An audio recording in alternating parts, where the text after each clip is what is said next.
We are live. We're live. We're alive. We're live. Hallelujah. I needed a computer to tell me that. Hello. Hey, guys. Happy Wednesday.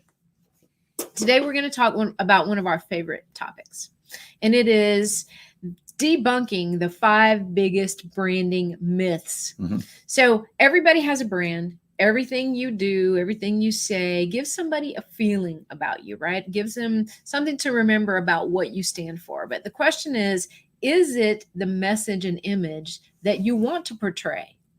So just because you have a brand, somebody else could have assigned that to you, and you might not have played a whole big part in it, right? And it may not be the brand you truly want.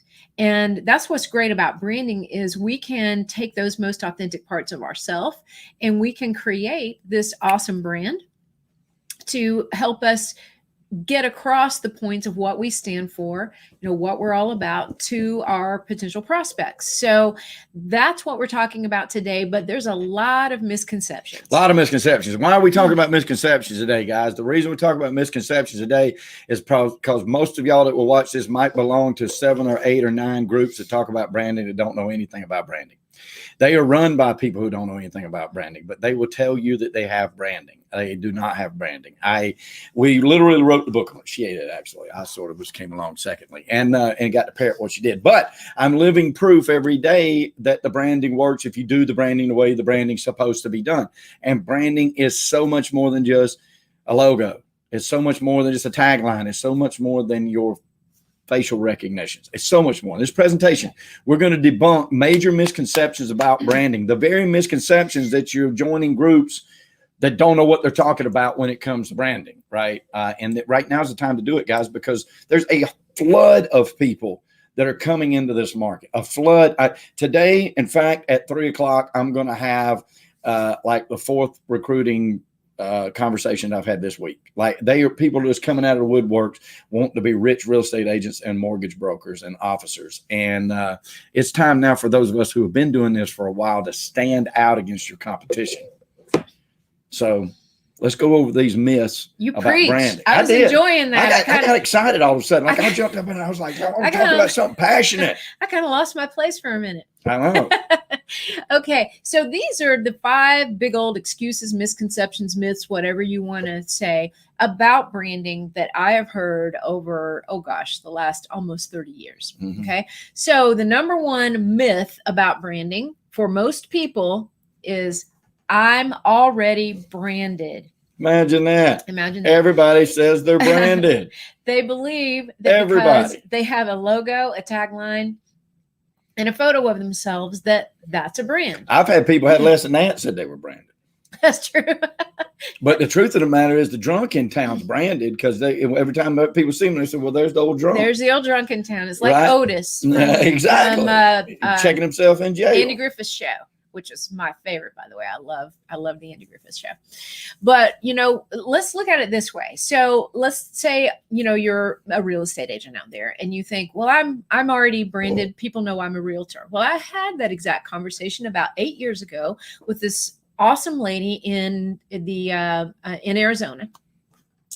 And she said, well, I feel like I'm already well branded. Everybody knows me. They know I'm a realtor whenever I walk into a room. And I posed this question to her that not only got her to really think, but also made her join the program that same day. And that was, okay, well, look, Sherry, I understand that, when you walk into a restaurant, they may say, oh, there's Sherry. She's the realtor. Okay, but you're looking 2 tables over to the left. There's Michael, the realtor. 3 tables to the right. There's Tanya, the realtor. Now, who do you choose? It's not enough just to be known for your profession. And that's when we came up with the statement that a great brand is not about being known for your profession. It is about being known for being different in your profession. So who are people most likely to remember after they leave that restaurant, right? So that's really what you want to look at. So if you feel like you're already branded, Does your brand answer these 5 critical questions? These are huge. You'll want to write these down. And everybody wants to plagiarize it. Go ahead and steal it, and I'll put it on your group, your branding group. Okay. Michael's in a good mood and today. you don't even have to say that we told it. Okay. I'm gonna give you permission. Just go ahead and steal it, because I'd rather just give you. When we give advice about branding, it's like my dad owned a car lot one time, and I used to ask him, like, every time there was a theft, I was always like, Dad, what? They stole 2 more radios out of the car. Why do you not lock the doors? And he goes, because dumbass, if I lock the doors, they'll break the window out and steal the radio. Now I just have to put a radio in. And that's what I feel like every time somebody with a branding group steals one of our things. So here's these 5. So make sure y'all write these down. Okay? Because this is very important. Go ahead and steal them. All right. And then, but if you share this post, then you'll see that I gave you permission. So, I mean, that's right. You're right. And you'll accomplish permission. 2 ends, to the story too. So, and a full, like the full message, not just part of it. Right. So we're actually just having a little fun with you guys today, but here are the 5 questions that every great brand must answer. Okay. Number 1, what sets you apart? Number 2, who do you serve? Number 3, how do you serve them? 4, what qualifies you to serve them? And 5, how does it make their life better? Okay. And if your brand doesn't answer those questions in terms of messaging, imagery, all of the puzzle pieces that make a one full complete brand, you don't have a brand. You don't have a brand. Okay. Yeah. You don't have a brand that anybody's going to remember for the right Unless reasons. your brand is, I have a half-ass brand. And then you got a brand. Actually, so there is that one scenario. But you can't be known for that. You could be known for half-ass. I do half-ass work. That would be a brand. Like, I know a lot of people who are known. Hey, I passed a barbecue joint the other day looking at property, and it said "Not famous yet barbecue." I thought that was genius. I was like, okay, and it says no awards won. I thought it was great. That is actually fantastic branding right there. It reminds me a long time ago of when Hertz and Avis were going at it in terms of the number 1, number 2 rental car companies. That's a great example of branding. Hertz was number 1. Avis was number 2. You know what their slogan was? We're number 2. We try harder.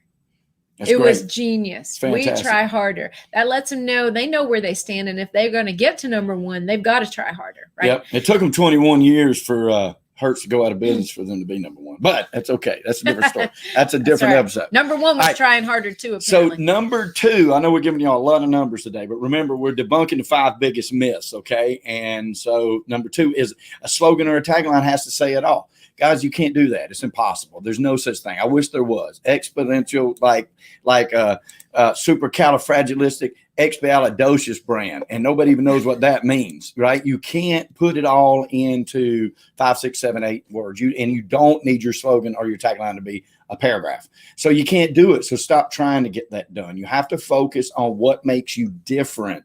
And you're going to find several things. You could be like, oh, look, there's 8 things that make me different from my competition. There's a strong one. I promise you. Pick the strong one. Run with the strong one. And you want your slogan or tagline to be catchy. You want it to be, it's the identifier that catches people's attention, but it's not going to hold their attention. We liken it to a book cover. So your tagline or your slogan is the title of the book and what the book face looks like. And is that going to make your book stand out against a sea of other books? But they're going to have to pick up that thing, and you're going to have to carry them along later with messaging that is going to keep them in the book. I hope tells the rest of the story. That tells the Paul Harvey part of it. Exactly. So biggest branding myth number 3 is that your brand shouldn't turn people off. Let me repeat that. People think your brand should not turn people off. Okay. Well, it should turn people off, but not necessarily in an offensive way, guys. There are some people who just don't fit the goals, the needs, the talents and skills that you have in mind, right? Some of you maybe want to work with one customer type. There's another customer type you're not really well suited to work with. It's to your advantage and theirs too that they choose somebody else to work with. That's okay. If you put yourself out there in the right kind of way, you're going to attract your people. Mm-hmm. And every outstanding brand, guys, is polarizing in some way. Yep. Believe it or not, some people don't like us. I mean, right? What? They like us enough to steal from us. Michael's on the stealing kick. I love it. He's not wrong.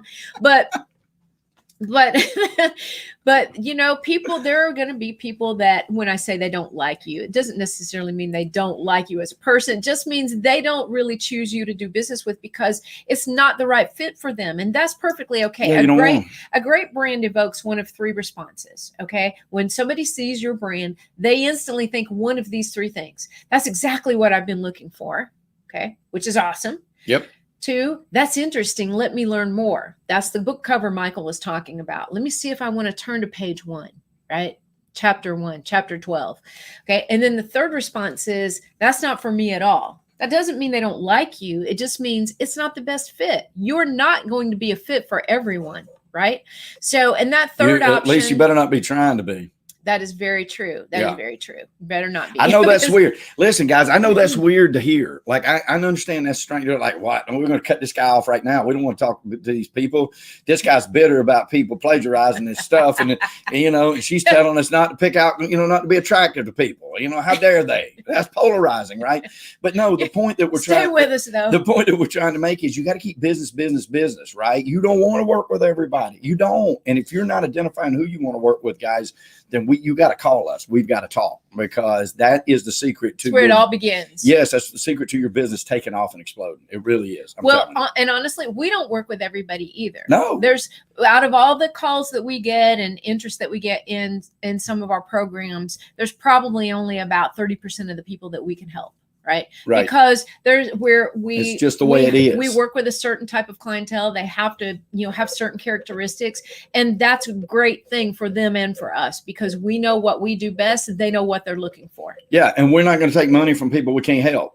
And they're not going to be happy with us if we did. And you know, your customer base is the same way. And so that's what we're talking about when you are polarizing and you're going in the right direction. Okay. Because I promise you, there is a mountain of business out there for everybody. So number 4 in our 5 myths that we're debunking here is everyone can say that. So it's not really different. All right. So how many people, show hands, don't feel like they're any different than what sets me apart? What makes me different? Right. If you're having those struggles, then that's definitely coming out in your marketing. If you're not doing marketing, that's why you're not getting any calls. Okay. So all of us are individuals is what you want to keep in mind. All of us are unique and all of us are special in our own right. And all of us have been down the path of life to get us to the point that we decided we wanted to be in the real estate business. That's what needs to come out. That's what needs to come out. What sets you apart could actually be claimed by somebody else.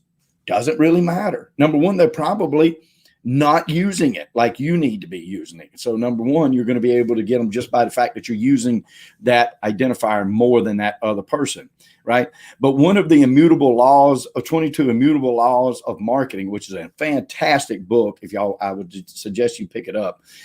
It's the law of leadership states that it's better to be first than it is to be better, right? So it doesn't matter if there's other people in your town. You're like, well, you know, if I say this, that person can say the same thing. If I focus on waterfront, but if they're not saying that same thing, it doesn't matter if you become first, right? You have to keep this in mind. This is the rule for number 4. Better is subjective. Different is inarguable. You're looking for what is different, and it's okay, even if you're not the greatest at that different, but you're the first out there claiming to be different. Make sense? Exactly. So in other words, you know, if you've got to carve out your path and plant your flag in it before somebody else does. Yep. Right? So, and if somebody already has, then run faster. That's just the way it is. And we actually have a brand face addition to that law. We kind of flipped it on its head just a little bit. Instead of it's better to be first than it is to be different, which we believe. Definitely. It's better to be different than it is to be better. Yep. Right. All day long. All day long. So myth number 5 is it's not personal. Keep it professional. In other words, keep your personal life out of it. I'm not calling you to buy a car from you or a house from you or work with, you know, hire your HVAC company. I'm not calling you to find out whether your kid went to, you know, where your kid goes to college. I'm calling you to perform this type of service, right? Or sell me a certain product. That is very untrue, guys. People don't do business with a logo. They do business with a person. With a person. And they're really interested in who you are behind the scenes. So a couple of ways that we know that to be true, we don't just speculate and, pontificate about it all day. We know it to be true because we look at our own marketing and how we do things and what really garners the most attention. So it was a couple of years ago, we went to the Kentucky Bourbon Trail and had a blast there. And we actually saw so many fantastic examples of branding. First thing we noticed was that every distillery had their own unique identity, their brand identifier or elevator pitch, if you will. One was the oldest oldest still working distillery. Yeah. Another one was the oldest building. Yeah, the oldest building. The distillery using more modern distillation practices. So every distillery had their own thing, and they also had a backstory of who owned them. How did their story start? Why are they known for what they're known for? Why their bourbon's the best. Exactly. Why their bourbon's the best. In reality, only you and I can decide what's best, and what might be best hit for him might not be my favorite bourbon, right? That's why there's a million different brands of it. Exactly.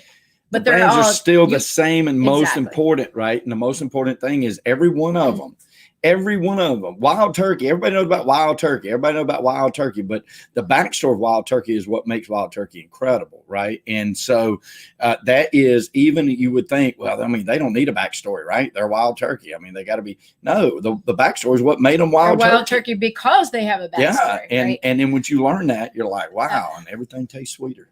Yeah, that's like, right. Oh, well, it makes sense. It goes back to being better is subjective, different is inarguable. Each one of those bourbons, they represent something different to each individual. But different is inarguable. They are this type of bourbon made this way by this family. Here's the story. That's different from everybody else, right? And that's what you want to do. Another thing is the personal aspect of things. That was an example of, we went on a personal trip and we related it to branding somehow. But they loved the fact that where we were telling the stories, we were helping them understand on just a daily, in day in the life, aspect of things, how that related to what we do and why we choose to do it. Well, one of the blog posts on April 1st, 2015, I wrote a blog post that's one of the highest, viewed blog posts to date. And the subject line for the email that we sent out to promote that blog post was also had one of the highest open rates of any email we've ever sent out. And it was a blog post about my dad. I talked about having a long conversation with him on a 2-hour drive through, down the highways surrounded by cornfields in Ohio, and how he looked at the billboards and talked about how awesome it would be to live on a platform in between two billboards, and how it was big enough to really bigger than some apartments, and you could run electricity up there, like all sorts of things. It was the craziest branding conversation I have ever had. It actually turned into a branding conversation whereby I branded my dad as Billboard Gene. And it was just a funny one, but we related it back to branding. So the personal side is interesting to people. If it was all about, about branding all the time and just talking about the technicalities of branding, they would get old and boring really, really quickly. So that's it, guys. And so I'll run back through the list with you one more time of the top 5 biggest branding myths that we debunked for you today. Number 1 was I'm already branded. Probably not. Number 2, a slogan or tagline has to say it all. And you've tried to say too much. Your number 3, your brand should not turn people off. Yes, it should. Yes, it should. Number 4, everyone can say that, so it's not really different. Yes, you are. And number 5, it's not personal. Keep it professional. It's most definitely personal. Yes, it keep is. it personal, not like taking it personal, but keep it personal to you, because your clients are personal to you. Share a little bit of who you are and why you're doing what you're doing, because people will choose you. They don't choose that logo. They choose the person that represents that logo. Absolutely, they do, guys. No matter how many transactions you can claim you have, right? It doesn't matter. It's the person behind it that they want to do business with. Show that person, okay? Now, thank you so much for our time. Listen, the whole reason we do this and have fun with it is because it's about prosperity. That's not a bad word. But we're not talking about money, just money when we say that. We're talking about the 360 of a full, abundant life, which we truly hope that each and every one of you find and have and live every day. But we know at Brand Face that prosperity favors the bold. So we say, be bold, folks, especially with your brand and especially in 2021. And thank you, Miss Tanya. Thank you, Michael. Thank you guys for joining us today. If you want more information, hit us up in the comments. All right. See you guys. Bye, guys.